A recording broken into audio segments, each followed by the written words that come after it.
안녕하세요.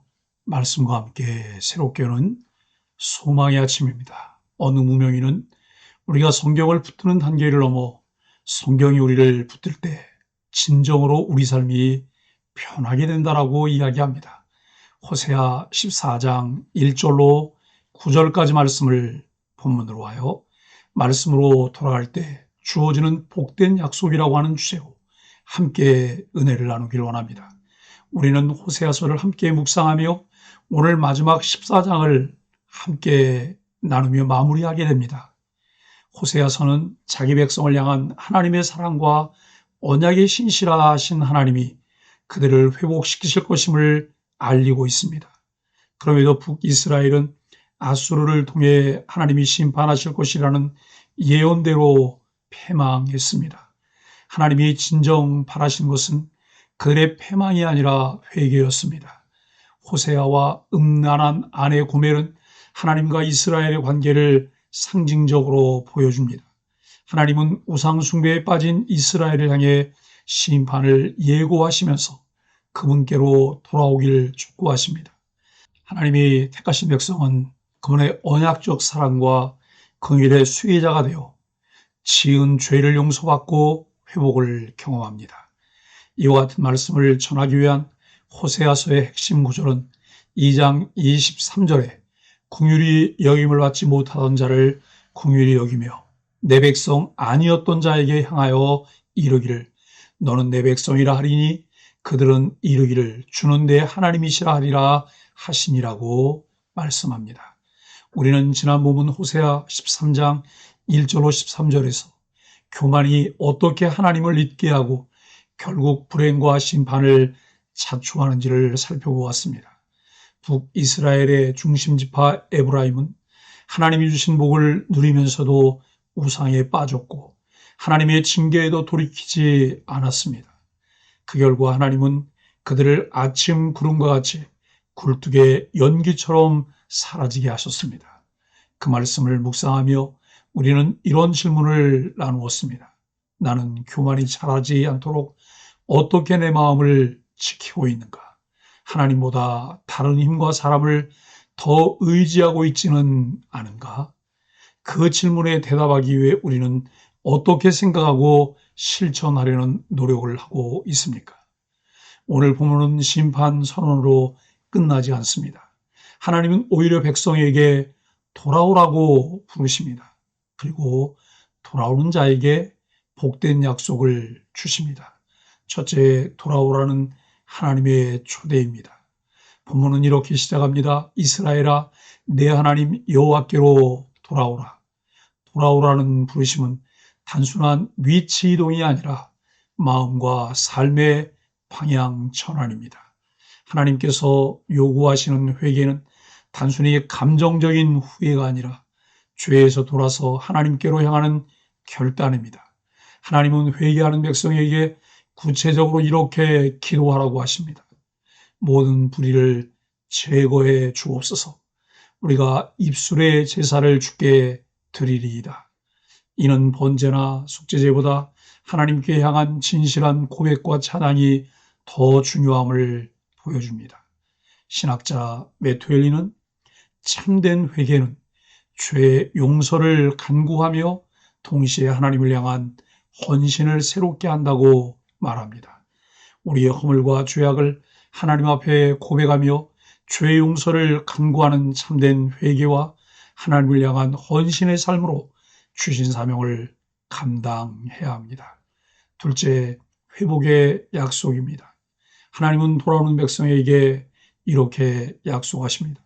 내가 그들의 폐역을 고치고 그들을 기쁘게 사랑하리니. 참 회개한 백성에게 주어지는 복은 단지 심판의 철회가 아닙니다. 하나님과의 관계의 회복입니다. 하나님은 그들을 이슬과 같이 부드럽게 적시시고 그들은 백향목같이 뿌리를 내리고 올리브나무처럼 푸르고 포도나무처럼 향기나게 될 것이라 말씀합니다. 이스라엘의 회복은 단순한 개인적 변화에 그치지 않고 열방 가운데 복의 통로가 되는 것입니다. 하나님 나라의 언약 사상이 그대로 드러나는 장면입니다. 신실하신 하나님은 주권 가운데 그 백성을 이끄시며 관계를 회복하시고 복의 통로로 주신 사명을 감당하게 하십니다. 우리는 주님의 은혜를 받을 때 메마른 땅에 내린 단비처럼 변화된 삶을 살아가야 합니다. 오늘 내 믿음의 뿌리는 어디에 깊이 내려져 있습니까? 말씀 묵상은 그리스도인의 신앙을 건강하게 자라게 하는 숨은 힘입니다. 매일 아침 교회를 통해 공급되는 소망의 아침 묵상을 하며 하나님이 오늘 나에게 무슨 말씀을 하실까라는 마음으로 말씀에 귀 기울일 때 우리의 영혼은 말씀의 빛과 생명으로 채워집니다. 말씀 묵상은 우리의 신앙의 기초를 든든하게 하는 신앙의 뿌리를 내리게 하고 생각과 사고를 정돈하고 감정을 바로잡으며 삶의 방향을 새롭게 하는 과정입니다. 하나님의 뜻을 알고 순종하려는 자세로 임하면 말씀 묵상은 우리의 믿음 생활에 깊은 유익을 줍니다. 셋째, 지혜로운 선택입니다. 하나님은 우상을 버리고 자신만 바라보는 길이 생명의 길임을 분명히 하십니다. 내게서 나는 것은 내게 있는 모든 열매니라. 모든 열매와 복의 근원은 하나님께 있습니다. 지혜로운 사람은 이를 깨닫고 여호와의 도를 따릅니다. 그러나 죄인은 그 길에서 걸려 넘어집니다. 웨스트민스터 소요리문답 87문은 회개를 이렇게 정의하고 있습니다. 생명에 이르는 회개는 죄를 미워하고 하나님께로 전심으로 돌아가는 것이다 라고 말합니다. 북이스라엘이 주전 722년 아수르에게, 남유다가 주전 586년 바벨론에게 망한 이유는 같습니다. 언약 백성의 정체성으로 살아야 하지만 하나님을 버리고 우상을 숭배하였기 때문입니다. 그럼에도 시각이 어두워진 타락한 인생들은 지금도 우상 숭배와 탐욕에 빠져 신실하신 하나님을 찾지 않습니다. 이제라도 우리는 하나님께서 주신 복된 약속 앞에서 우상을 끊고 말씀으로 돌아가는 지혜를 선택해야 합니다.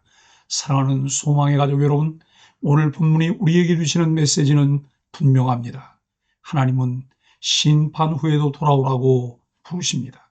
돌아오는 자에게 하나님은 관계 회복과 풍성한 복을 약속하십니다.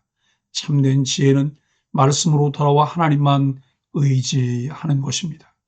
길 잃고 방황하는 이스라엘을 향해 돌아오라고 촉구하시는 하나님의 외침에 귀를 기울여야 합니다. 말씀 묵상이 우리에게 주는 유익은 마치 나무의 뿌리가 깊이 뻗어가듯 그리스도인의 영적인 뿌리를 단단히 내리게 합니다. 뿌리가 얕으면 바람과 비에 흔들리고 열매를 맺지 못합니다. 그러나 묵상으로 말씀의 뿌리가 깊어진 신앙은 흔들림 없이 서서 계절마다 열매를 맺습니다. 결국 꾸준한 말씀 묵상은 신앙의 균형을 잡고 변함없는 경건의 길을 걷게 하는 은혜의 도구입니다. 말씀을 묵상하며 그 안에서 길을 찾고 답을 찾아 하나님께 돌아가야 합니다. 그것이 하나님이 우리에게 주시는 은혜입니다. 긍휼히 여기시며 오늘도 돌아오라 촉구하시는 하나님의 음성에 귀를 기울이고 순종하는 소망의 가족들이 되기를 예수 그리스도 이름으로 간절히 축복합니다. 함께 소망의 아침 기도를 드립니다. 하나님, 제 마음이 주님을 떠나지 않게 붙들어 주옵소서. 회개와 순종으로 주님의 복된 약속을 누리게 하옵소서. 말씀 위에 뿌리를 내려 하나님 나라의 열매를 맺게 하옵소서.